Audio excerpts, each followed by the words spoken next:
You don't need any more weapons in your tool chest. You need to go fight the demons inside of you. I didn't need to go learn another philosophy book. I didn't need to go learn another concept. I need to apply the things I already knew into my life. Yeah. And there's a lot of people that will just consume content, consume knowledge because they're avoiding implementing it in their life. So they continue learning more and doing more and all these things instead of actually taking action. Today we have guest Patrick Szydlik, and we met about 2 years ago. My first question to you is, how have you changed since then? That's a great start. Yeah, we met a couple years ago. You were shuffling on the cliffs over Torrey Pines. Yeah, 2-3 years ago. How have I changed? How have things changed? Back then, I still had my media company. It was post-COVID, just moved back to San Diego because I spent COVID in Temecula.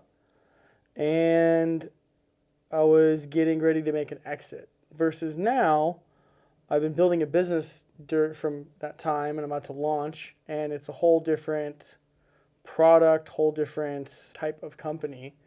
And what I've done in those 2 years is a lot of been like discipline and keeping my head down, versus like back then at the time, I was kind of more enjoying life and taking time off. I didn't really work a lot. Mentally, I've made a shift based on my goals and readjusting like my purpose, my passion, and my mission.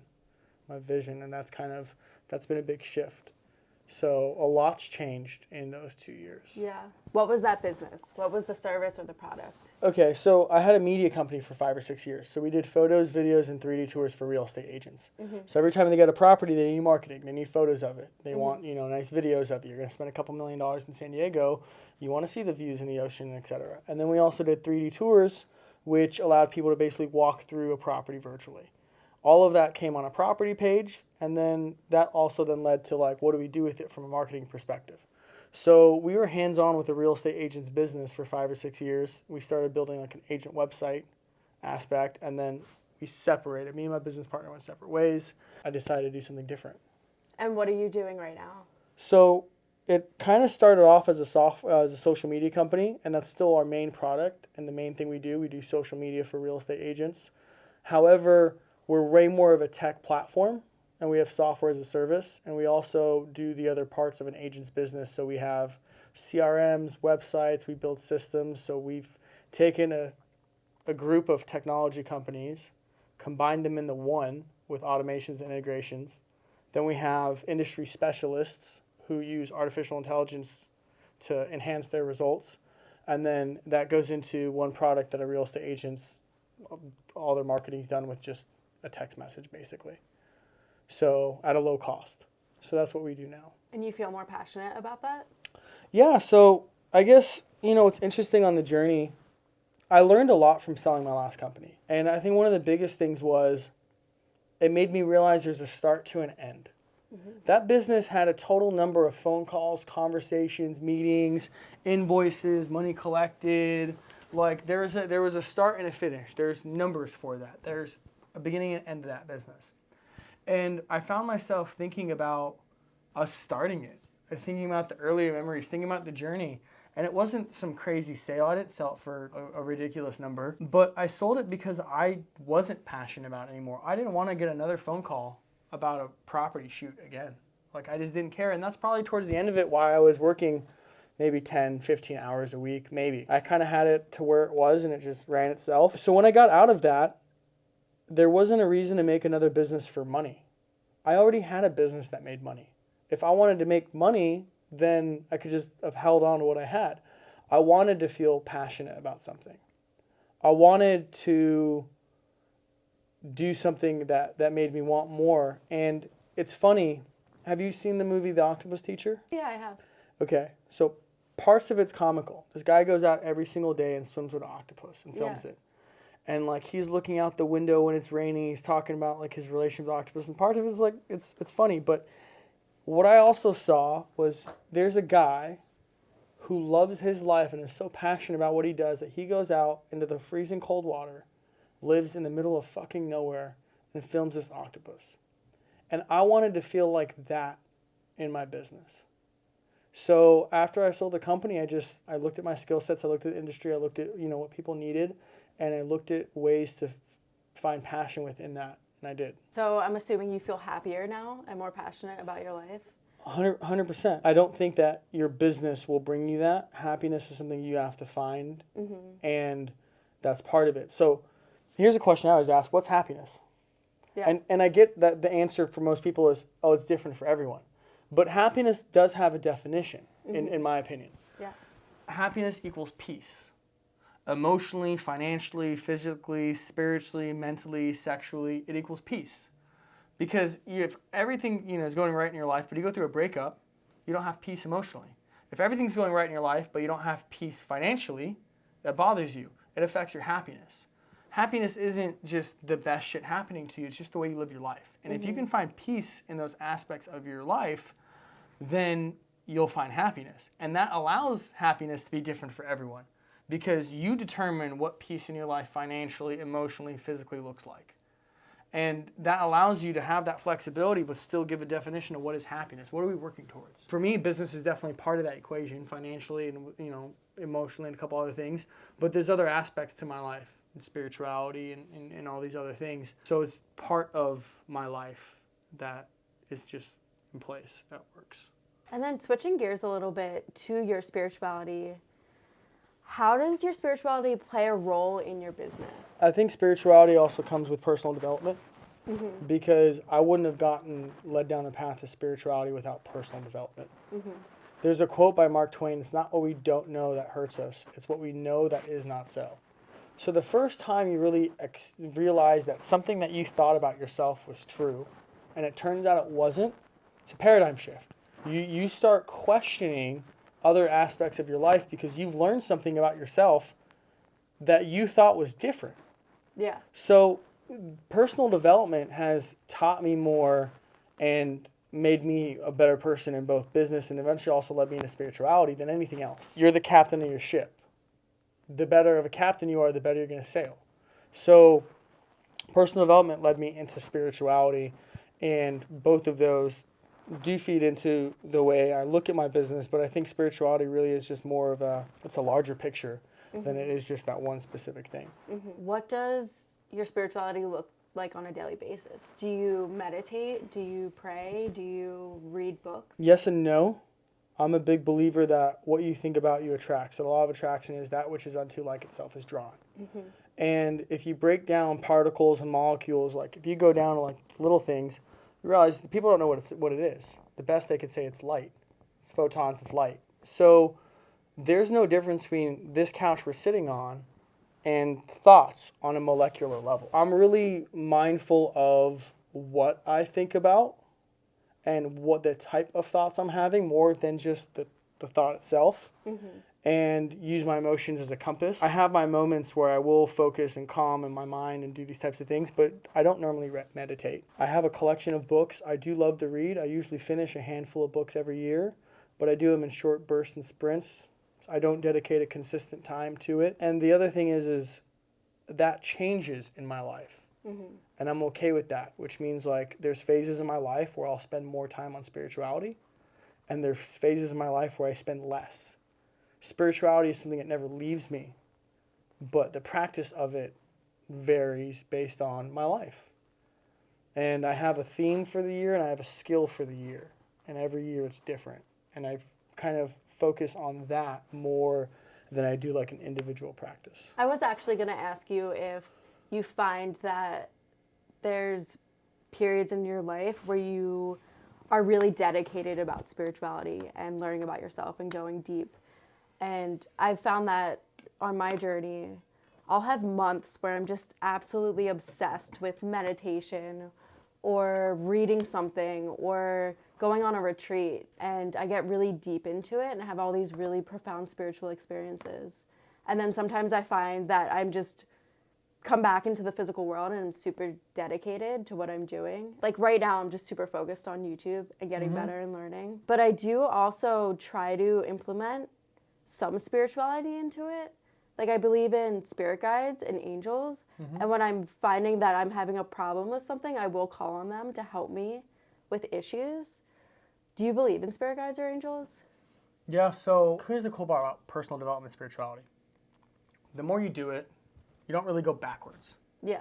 right? Like you learn things and you practices, and you don't ever really go backwards. You only build, which means you constantly learn new levels and new things and your experience, and you can look at previous things in your life from new perspectives, and the experiences you've had in your life you can learn from over and over again. So it's pretty cool in that aspect. I've done most of the psychedelics in the world, like the really strong shit.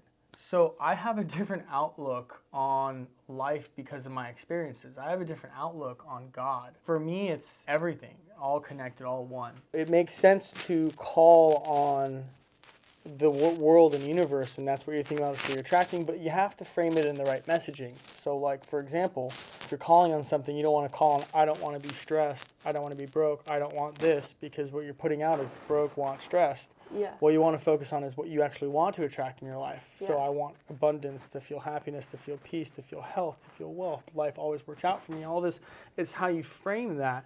So when you frame it that way, life gives that to you, and you can call that an angel, you can call that, praying, you can call that, there's a lot of different ways or variety of calling on that, but your messaging and your belief in it is more important than where someone defines or labels it as where it goes. Do you have a favorite book? God, so many of my answers here are going to be yes and no. I have a handful of books I really enjoy and I think are meaningful. I don't know if I have one clear favorite, but I do have a handful of books that I enjoy that I'd recommend. What's the most recent book you've read? I started reading 3 or 4 different books, and I've got through 3 or 4 different books and switched them for other ones. I think the last one I read was the 26 Words That Changed the Internet. Yeah. And it was talking about how in the 90s there's a law that came out that basically allowed internet companies to not be liable for the content they did not moderate on the websites, and how that shaped the way that the internet grew and took off. And then I was also reading one about genetic engineering and molecular biology and CRISPR and how you can basically copy and paste DNA. However, I've just been more focused on my business lately. All those books are super enjoyable, but I just haven't spent the time to where I go read 8 to 12 hours and finish a book. How many hours a day do you work? About 12. So you worked 12 hours today? Today I worked 14. Damn. And now we're doing this podcast? Yeah. Now in my calendar, 6 to 8 to disconnect. This podcast was actually supposed to be on Saturday. Well, I said it was today, but Patrick thought it was Saturday. So here we are. Patrick's super tired, still doing the podcast. I was talking about themes. That's something that really changed for me. You have a concept of time, and you start realizing that a year is not that much, and how people gain skills and adjust to change and all these types of things. And what I did in 2021 is my 5-year plan just looked different. I don't set goals like I want to make this by this much or have this or do that. I set a theme for the year. So my theme for 2021 was happiness. My theme for last year was health. My theme for this year is wealth. And I also have a skill for that year that allows me to reach that theme. So in 2021 for happiness, it was being kind to myself.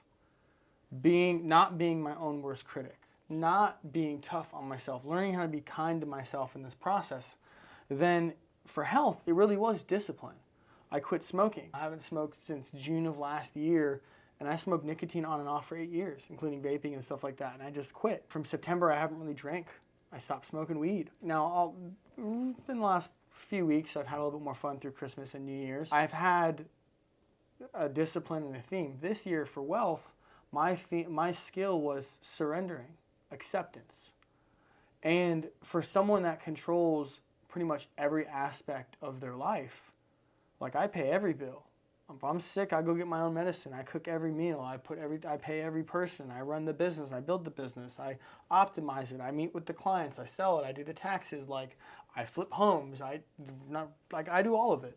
So for someone that has the kind of freedom, because I can also wake up when I want, do what I want, say what I want. No one can take away my money. No one can take away my shit. Like as long as I follow the rules of society for what's illegal and legal, then I can live my life basically untouchable. So for someone that has that level of freedom and control, for my skill to be surrendering and acceptance, it's been meaningful to say the least. And it's been something where I'm like, okay, podcast, didn't expect it. Well, guess what? I'm not going to fight it. I'm not going to have any kind of triggering thought or emotion to it. I'm going to accept the fact that this is what life is giving me, and what I've done is I've given up control of my life. I'm choiceless. If you can think, where do the thoughts in your head come from? The decisions you make, where does that come from? Where do you come from? Right? Like who does that thought? Like one day you woke up and you never went to sleep to do it. Yeah. One day you woke up and you're in this world. Yeah. The fact that you have a thought or a decision about life, where does that come from? Yeah. Your spirit, your soul, whatever you want to define it as, right? So I don't have a choice. That decision or choice that came in, that's already not from me. I'm a vessel for this. Mm-hmm. So for me, accepting and surrendering to this, it's like, okay, yeah, I'm tired for the podcast. There's a reason for it. I'm just going to do it. I'm not going to fight it. It's different for me. Because what I realize is, like I said, the theme for wealth, but wealth is so much more than just money. And on top of that, I've been hardworking and dedicated. I've been fighting for 30 years. I fight when I don't need to fight. I can outwork anyone or do all these different types of things. Great. And now it's time to let go. Mm-hmm. Now it's time to let go and let life bring in the blessings and have no friction. To be in a flow state, not just in one aspect of your life, but the others. To be able to receive, just receive. And today's day 10, right? Or day 11?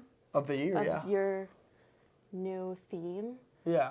How do you feel like it's already affecting you? Since we're around the new year, I'll bring in resolutions into this, and also bring in being kind to myself into this. If you set a resolution, dry January, I'm going to work, I'm going to do this, and you don't hit that goal or milestone, you feel bummed out, right? You didn't hit the goal you set for yourself.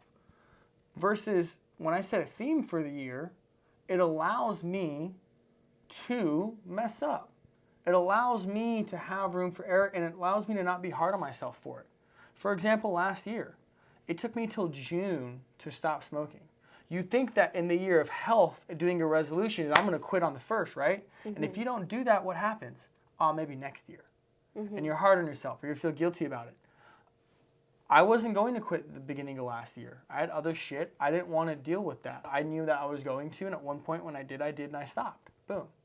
So by setting that theme and building to the things that you want to do, it's allowed me to actually achieve them, and a year goes by like that. It's been just more of a pleasant process to impact change, and then it's fun just having life show you that route and share those types of experiences. So it's day 11 of this year. This is my theme, and it's been pretty cool so far to see some of the things that have happened. And just a different mindset.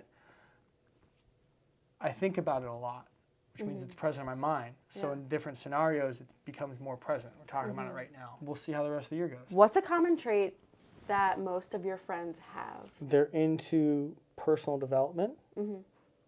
They aspire to be good people. They enjoy having conversations and experiences that have depth to them. Mm-hmm. And they're enjoyable to be around. Have your friends always been like that throughout your life? Or was there a switch? No. And my friends haven't always been like that because I haven't always been like that. Yeah. One of the lessons I learned is that I once was not who I am now. Mm-hmm. That understanding alone changes the way you look at people. Because if you looked at the last 10 years of my life and you ask people from those different years, I've been a lot of different people. I've been in college athlete. I've been in a frat. I have worked jobs, been servers. I have ran insurance companies. I have partied for a year and a half. I have been homeless. I have been a business owner. I have been in a relationship. I've been out of relationships. I've been sad. I've been different people. And I've grown over the last 10 years. So because of that, it's like when I meet someone and they're not that person, there's not a level of judgment. Because I've also not been that person. I wouldn't be my friend 6 years ago, 7 years ago, 8 years ago. Yeah. I wouldn't hang out with me. Mm-hmm. We wouldn't be on the same wavelength. I would fucking annoy the shit out of me. Like, get the fuck away from me. Right? So, like, have my friends changed over the years? They have. I've changed. Yeah. And that's okay. But the other thing is like, I still have a lot of love and appreciation for the memories I got to make with the people I got to make when I made them. Yeah. And there's just not a level of judgment either for people making different choices now or staying or leaving. It's just part of the human experience. So if someone's watching this right now and they really want new friends, what advice would you give to them? What's stopping you from getting new friends? I guess probably the answer to that most common question is peer pressure. People give in to other people. People don't know how to say no. Yeah. I have no problem with no. I like that word a lot. I have boundaries. I set boundaries for myself. And when people don't like it, I don't care. They are not living my life. Have you always been like that? No, I've gotten more like that. It's a skill. Anything that you do in practice, it's a skill and a discipline. Mm-hmm. It's experience. It's something you have to make a decision on, and you do, and you follow through, and then you get experience from that. So no, I haven't always been like that. I am that way now because I am aligned with more of my goals, my values, and what I want to do in life.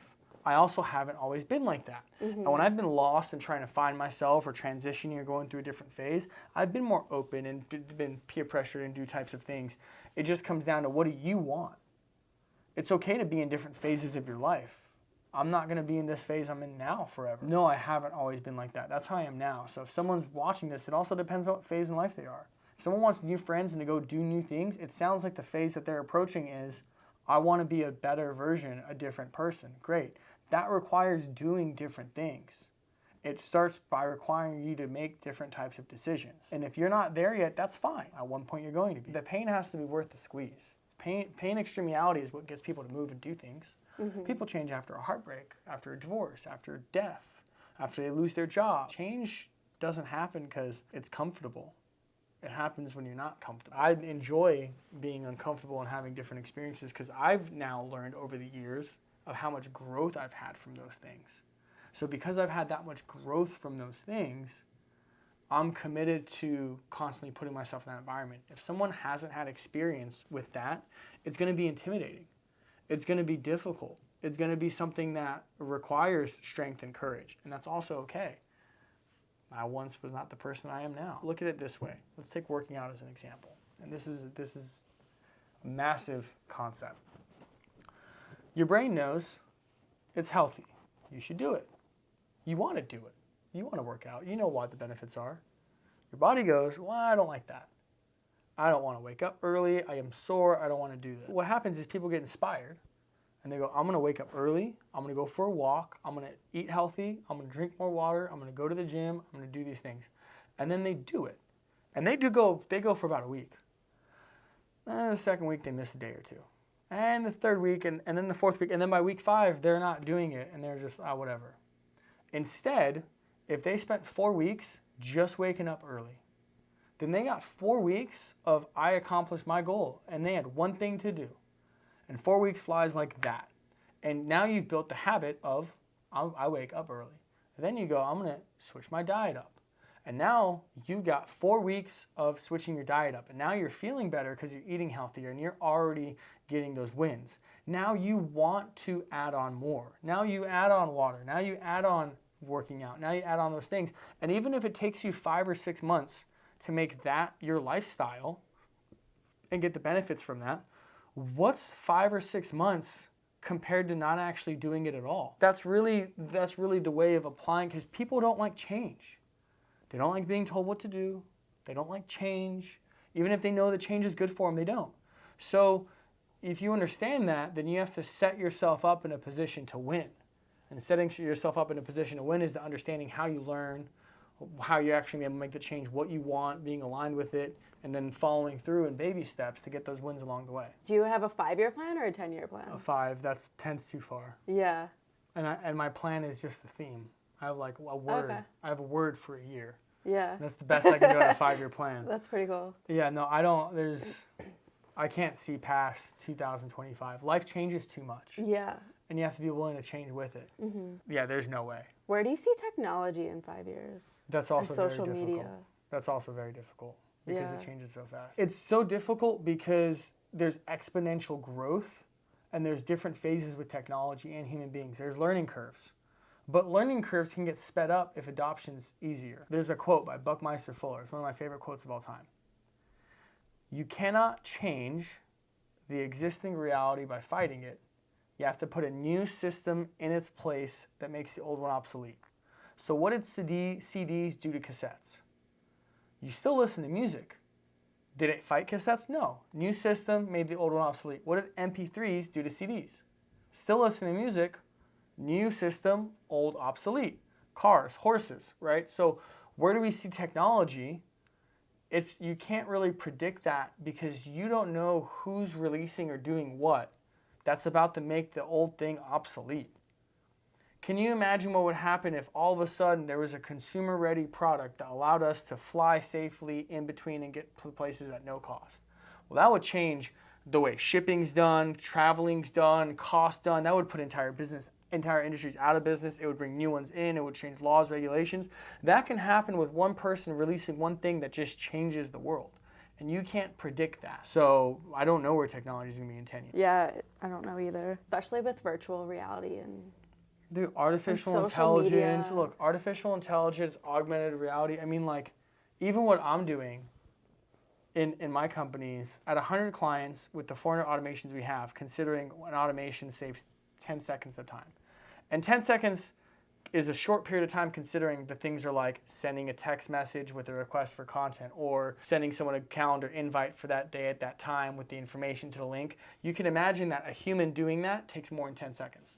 So at 100 clients, in 1 month, we saved 27,777 days worth of time. We're able to do that because of where technology's gotten now. Now, what's the impact of being able to do almost 28,000 days worth of tasks in a month, automated, that are just administrative type tasks?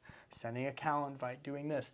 Tasks that don't require human thought. Leaving the ability for humans to interact and connect on a higher skill level. It's going to change our work environments and a few other things. So between artificial intelligence, technology being easier to use, automations, technology being able to use to build technology, and consumers and people that didn't have skills to do that can do that now. I'm a prime example. I build badass technology. I'm a no-code architect that's building advanced systems between 6 tech platforms. I don't know how to write a single line of code. I started doing this a few years ago. Now, I have a thought process and experience that allows me, and I've learned things that allows me to do it that way. But the point is, 10 years ago, I couldn't exist in this workspace. I couldn't create what I'm creating now because of the companies that are there and work together. So what people can do is this is one of those times where you look at like what the internet did and you look at what this time period is right here and the companies that are going to come out. It's different. People that didn't have to learn how to code and do things can create technology now. It's a different playing field. What do you think about social media and short attention span? I think you're responsible for your own life. Your education from your parents and growing up, you can't really control that. But at one point you have to make a decision to evaluate, learn, do or don't. And social media has effects on people from addictive type things to changing what dopamine things are and affecting all these types of things. And I don't think it's fair or right to put kids in a position where they grow up with those kinds of impulses. But the reality is they are, and they do, and it's happening. Yeah. It's up to that generation to at one point evaluate their own happiness and to be able to decide whether they want to make a change or on that and do that. That's part of life. We're dealing with social media and those kinds of things now. Every generation is something. There's a reason they say history is repeating. It's always something. It's always the craziest time to be alive. It's always that's the human experience. Yeah, I think it's going to be really interesting to see how the next generation grows up with social media and with short attention spans. I think it'll just be really interesting with the work environment and just look, there's pros and cons to everything. You don't know what platforms are going to be around in 10 years or even 5 years. Yeah. Same thing. New one comes in, makes the old one obsolete, boom. It happened with MySpace that fast. Yeah. Right? So it's happened before. 2, as the cons are pretty popular, the benefits are also there. We can connect on a global level now. The algorithm's changing to where it's going to suggest content more in a long-form fashion, which means if you make a video that makes an impact 6 months ago, a year ago, it's going to be able to continue being seen. See, no one spent that much time on a search engine on Google. Social media, it's an area people spend time in. And there's also a difference between Google, YouTube, Instagram, Facebook type platforms. Google, YouTube, someone goes to how to fix my sink, how to do this, Chinese new food near me, find something, intent-based platform. Instagram, Facebook, relationship-based platform. The way that content and connectivity and being able to see companies and make connections, there's a lot of positives for that as well. So it's going to come down to the user. You can take advantage of the positives, or you can get consumed in the negatives. It's your choice. Who are some people that inspire you? Dead or alive? Alive. The owners of Smart Suite, John Darbyshire, Peter Novich, I believe is his last name, and Tara Darbyshire. They're dope. There's very few people I meet that I'm like, oh, you guys are cool. And like, I'll look up to what you've done and who you are and your values and stuff like that. The list is not big. Okay. So, them for sure. The other aspect of it is, I know there's many amazing people out there. I have to meet someone, I have to know someone. Yeah. What you're presented is just one side of it. I've learned that in my own life through experiences. So like who I look up to is someone I have to know. Because looking up to marketing materials of what you've been presented is not the same as knowing someone and being like, I look up to them. Yeah, I think that's really profound. It's so easy to put a fake face on and pretend like you're... 100%. And then at the same time, when someone's dead, that's all you can work off is that. Yeah. But then there's also no chance of it being different. As in, like, there's a start and a finish to someone's life. And whatever that story is told, that's the story. So it's not going to change. You're not going to meet your hero and it's going to be different. Yeah. So if someone's dead, they can be a role model in some way different than someone being alive, in my opinion, just because you are believing in that story. Yeah. Versus someone alive as a person. And you can find out whether that story is true or not. Yeah. So who's the dead person or people? A lot of the people that, if it would be someone in the past, would be more on the spiritual side of things. Alan Watts would definitely be like high on the list. Like if I had to do dinner with someone, would be Alan Watts. He was able to communicate profound topics on just a simple level. And I've had some experiences that allow me to relate to some of the things he's saying. And I'm like, I'd love to have dinner. It's a dinner I want to listen at, not talk at. You know, another person that's alive would be Esther Hicks, Abram Hicks. She is technically credited with inventing the law of attraction. I stumbled across her videos. She's amazing. And then... Have you met her in person? I'm not. Have you been to an event? No. Okay. I went to one in San Diego. Did you like it? Yeah, it was cool. I mean, it's honestly everything she's already saying. She just says it over and over and over.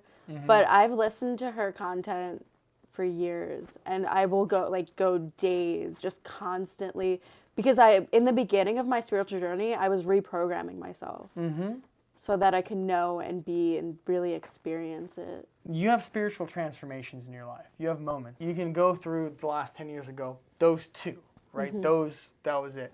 I've had a couple of those. I've really only had a couple. One of them was my spiritual transformation, where what I did is I woke up every single day, and this guy I was working with, I was a consultant. It was a publicly traded audio tech company, and this guy was in his 50s, and he was fucking crazy. But he died like 11 or 13 times, dead. Damn. Yeah. Right? So he's like, hey, if you do this for 30 days, it'll change your life. Yeah. Okay, what do I have to lose? This was like an end of my party phase 2, where like I finally got to let loose because I've already been career oriented. How old were you? 24, 25. Okay. 25-ish. I was like, what do I have to lose? I'm in your 12-bedroom mansion. I've been doing blow at your house, building companies, spending checks like for months. You tell me this is what's going to happen? Okay.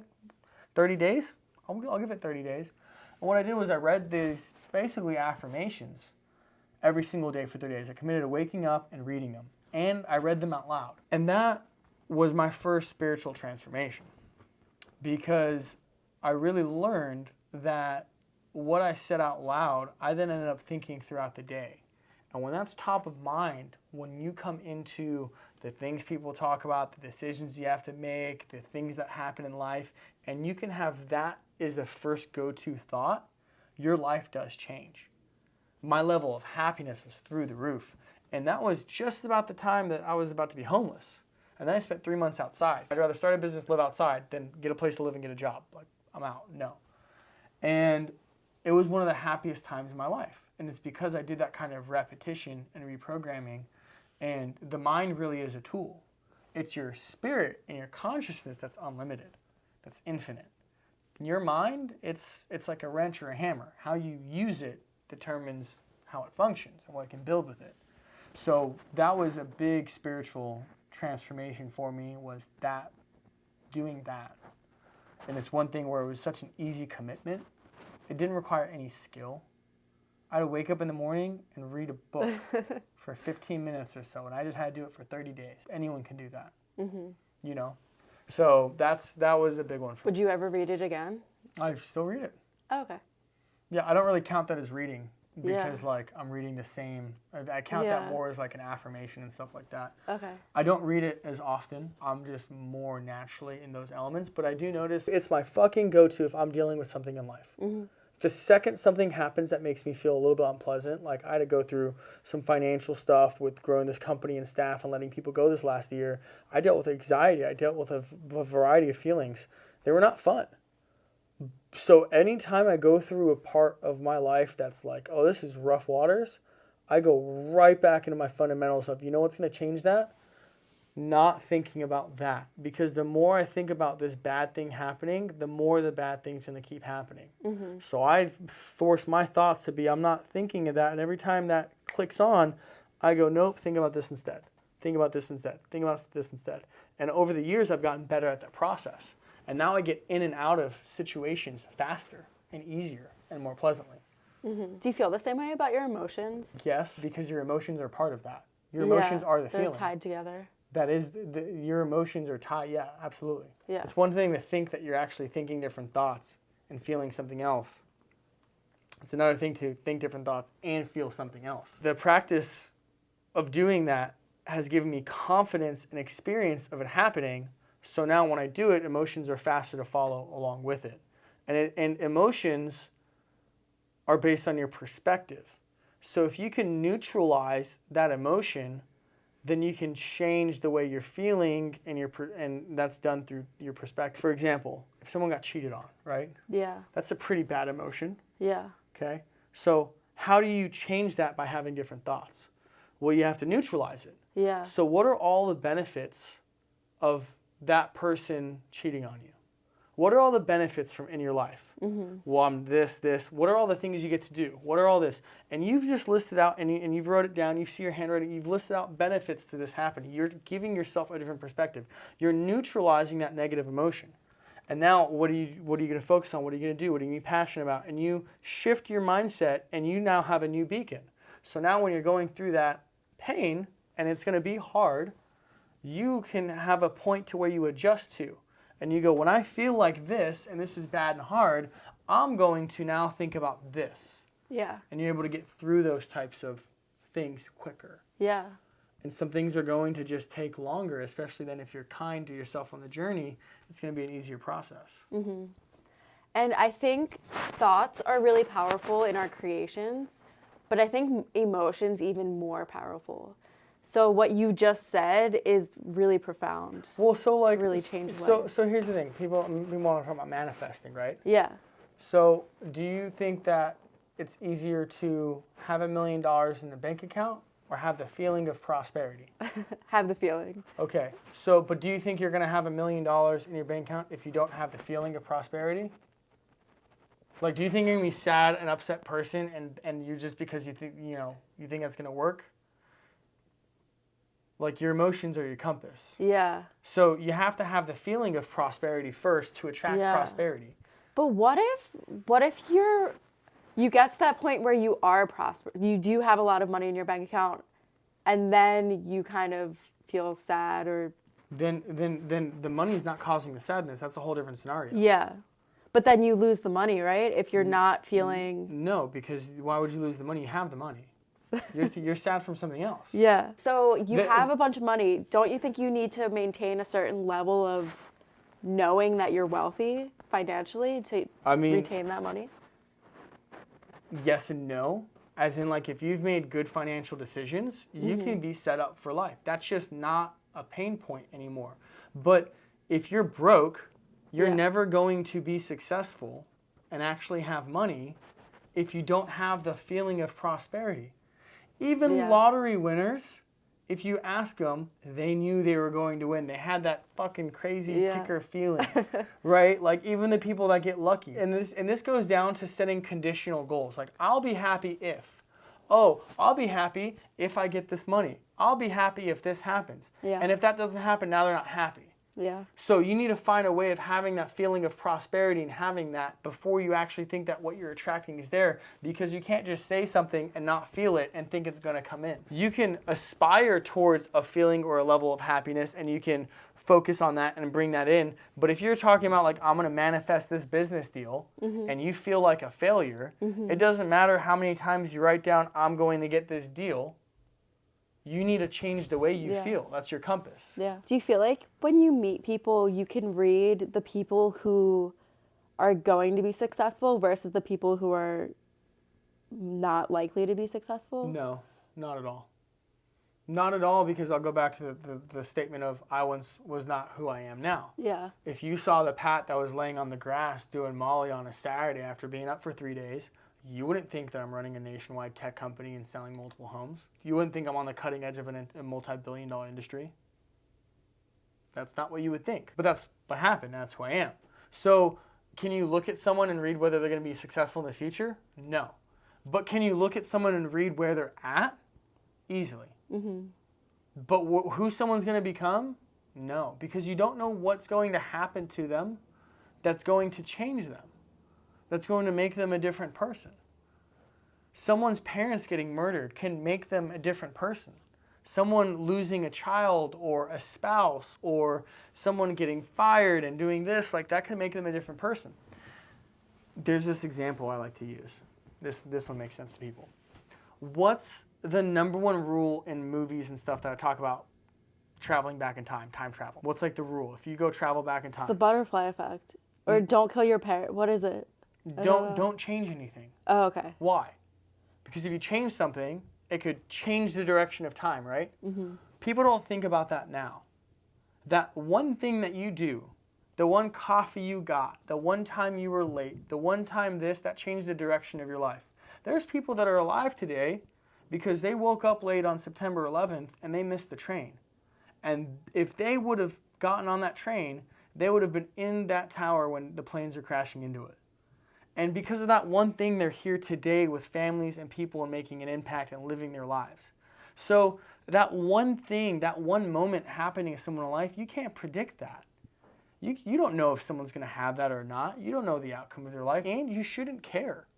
It's not your fucking life. You live your life. Go focus on your happiness. The fuck are you worried about that person's life for? They have nothing to do with you. They have their own experience. If you're focused on them, like, what are you doing? Yeah. I actually find that most people don't really care as much as we might think. Most people don't know how. Everyone cares. Yeah. There's things that everyone thinks about. Yeah. They don't know how to admit it. They don't know how to vocalize it. They don't know how to change it. Death is something everyone thinks about. We're not getting out of here alive.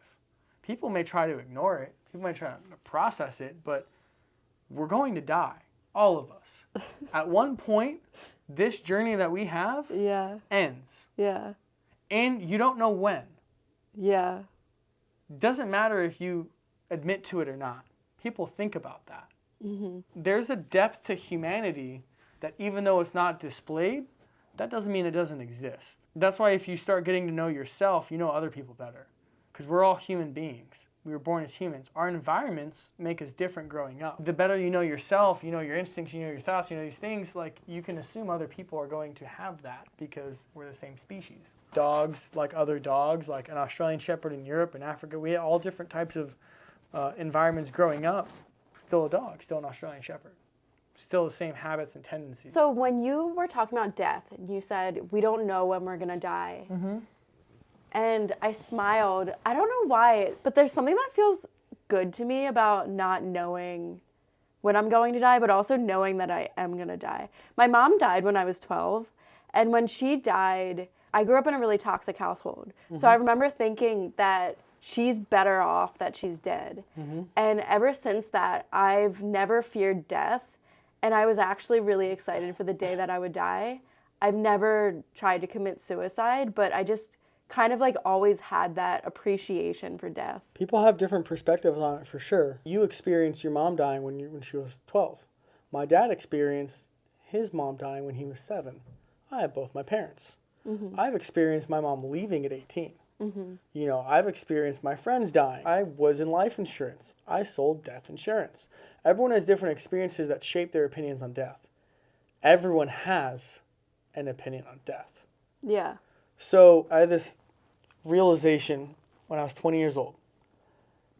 My brain hasn't developed enough, and there's certain things I just won't be able to understand due to my age. I also now realize that in every part of life, that's true, except that it's not due to your brain development.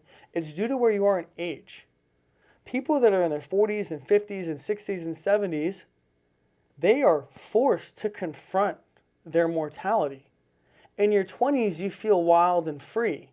So there's things we can't understand because we're not that age yet. Yeah. We haven't had another 10 or 15 or 20 or 30 years of life to have those thoughts and opinions. But everyone has them. It'll be really interesting to be, I feel like I'm going to live to 90 years old, but to be that old and to be maybe in your hospital bed. There's this moment. This is probably one of my most powerful thoughts and memories. I think about it a lot. It came from it was my first week of school in high school. I was a freshman. I walked into Mr. Barthel's Avid class. I walked into the room. I went to the right. I went a few rows down, 3-4 seats back. I sat behind this girl, Janelle Olson. She was wearing a black shirt and blonde hair, and we sat there. And I had this one thought, that right before I know it, I'm going to be graduating. Then fast forward to me sitting on top of the Balboa Stadium or standing on top and seeing people walk across the stage and having graduation happen. And having those points connected. And right before I knew it, that happened. And just feeling that memory, feeling being in that seat, being right there, knowing that it happened just like this. And now I have that same thought. And right before I know it, I'm going to know that this was it. That was my life. I'm going to have that thought that this is my last memory. That this is my last thought. That goodbye is the only thing that I have left. And it's going to happen just like this. I can't not think about that every day. I can't not appreciate every sunset and everything I have in my life knowing that. And in 2021, when I had that theme of happiness, the question of if I had one day left to live, how would I spend it? I answered that question. I answered it from a different perspective. That question I really went deep on. And I thought about how I'd wake up. And I'd go walk on the beach. And I'd play with Achilles. And I'd play fetch. And that's what I would do. And then I would come home. I'd have coffee or whatever. And I'd go to the gym. Because I'd want to exert myself. I'd want to work out. Then I'd come back and I'd work. Because I enjoy what I'm doing. And I'm passionate about it. And I'd have food later on with friends or family. I'd talk to people I cared about. And I'd watch the sunset. And if that was my last day, if walking back home that night I got hit by a car, if that was my last day, I'm fine with that. And I decided I'm going to live my life that way. I just can't be complacent in sacrificing what I want to do in this world, knowing that one day I don't have a choice, I'm leaving it. I can't live another way. I need to do what I love. I need to do what makes me happy. I need to pursue my goals. I need to run. I need to chase. I need to be the most authentic, raw, passionate human being I can be because I don't want to live this life a different way. Because when I have that moment, I want that to be a good one. Do you like traveling? Yeah. Are there any countries you want to travel to? Yeah, a lot within a 3-hour radius, time difference radius. What's one of them? I've got a couple places I've already been to. I've got a spot in Tulum I'm going to go out to, and it's in the middle of a jungle, this glass house. I've got this place in Costa Rica I'm going to go out to. Both of those places I've been to before. Panama's on my list. Cuba's on my list. The Caribbean in general. Montana, Alaska. Depends on what type of travel it is. But the reason I also say 3-hour radius right now is because I'm in the Pacific time zone. I can adjust 3 hours forward and back without breaking my work schedule. Okay. And for me, my next level of traveling isn't necessarily a 4 or 5 day vacation. Yeah. My next level of traveling is doing what I do virtually. Yeah. To where I go to a spot for 2 to 3 weeks at a time. And I'm not trying to pack in everything in that area in a week while neglecting my business and doing other things. That I get to plan out a few weeks of my time, be in my flow, be in a place, work, and then still be able to explore new areas. Why Tulum? I just found this house in Tulum I want to go hang out for a week or two. Cool. And then Tulum was a trip that actually I was wondering if I could work remotely. And the answer was no in that scenario, that I was not going to be able to work in Tulum remotely because there was too much to do and too much fun. And Tulum for me was going to be a vacation spot. But this spot is not in the city of Tulum. It's not in the beach area. It's a all glass box in the jungle, completely remote. And I already live a lifestyle where I'm pretty remote from the things around me and what I'm focused on.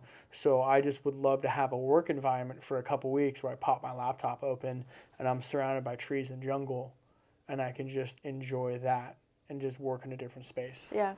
Did you grow up in San Diego? I grew up in Seattle and Poland. So I was Okay. born in Seattle, and then when I was younger I went back and forth between Poland and Seattle in the summers and stuff like that. What's your favorite climate? Palm trees, palm tree weather. San Diego. 100%. Yeah, me too. Climate-wise, absolutely. Yeah. Like, I'm starting to learn how to San Diego, which is like May gray, like go find the desert, Joshua trees, Palm Springs, stuff like that. End of November and beginning December is sunset season in San Diego, so you have the prettiest sunsets from the Santa Anas. But then like mid-December to January, like see how it's been raining for a couple weeks? You don't have to spend it here. Key West, spent my last holidays there, phenomenal. So, like, I'm learning how to San Diego, which is, like, I'm learning what the best climate is. Yeah.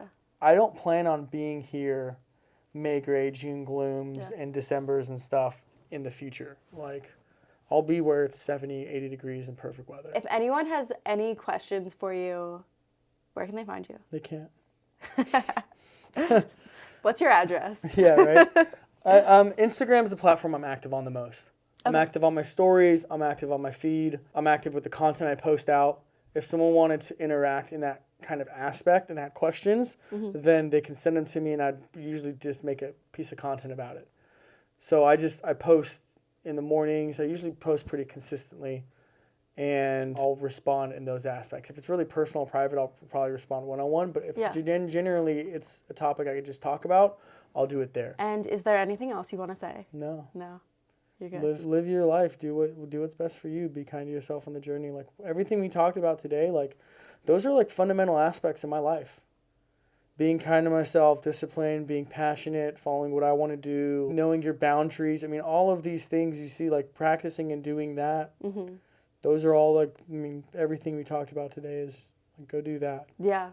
And they're really simple. I think sometimes people look for really complicated answers when they're really simple. I'm not really a consumer of content. A bunch of my friends listen to podcasts and read books and shit like that. I don't fucking care. In some ways, it can even make me seem closed off because I'm saying no to education or knowledge from people that, on paper and all these things, they're great. You know, they're leaders, they're inspirational. They have $100 million companies, all this stuff. I don't give a shit. I'm a creator of content. And I had this conversation with my ex-business partner's dad one time. And we talked for an hour and some change. Every scenario, everything, I had some kind of answer for. And he said, Pat, you don't need any more weapons in your tool chest. You need to go fight the demons inside of you. I didn't need to go learn another philosophy book. I didn't need to go learn another concept. I need to apply the things I already knew into my life. Yeah.